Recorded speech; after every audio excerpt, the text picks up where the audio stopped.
Sala piena, tante informazioni, qualche preoccupazione e un buco nero pieno di domande su quello che è successo in passato sulle colline bassanesi con la gestione dei rifiuti.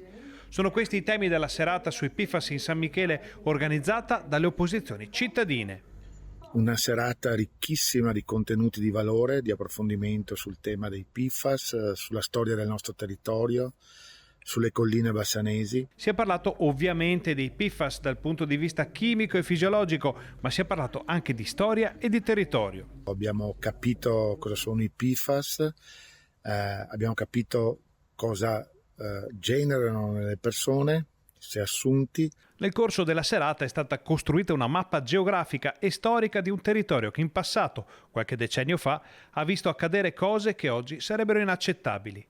Esattamente come è successo in molte altre zone del Veneto, dove cave e buchi venivano riempiti a volte con quel che faceva comodo smaltire senza troppe carte bollate. Abbiamo visto come negli anni 50-60 il nostro territorio sia stato oggetto di un vero e proprio saccheggio dal punto di vista delle cave, dei buchi che venivano fatti. Spesso questi buchi, quando venivano richiusi, non sempre venivano richiusi con materiale che rimaneva inerte, ma spesso venivano richiusi con materiale, rifiuti che oggi ci presentano in conto. C'è tempo e spazio pure per una frecciata al sindaco Nicola Finco, che era stato invitato alla serata e ha subito declinato l'invito bollando l'evento come una riunione politica. Ho preso atto del fatto che seppur invitato il sindaco ha preferito non partecipare perché riteneva di parte questo incontro, cosa che per chi è venuto insomma ha potuto tranquillamente vedere che c'era poca politica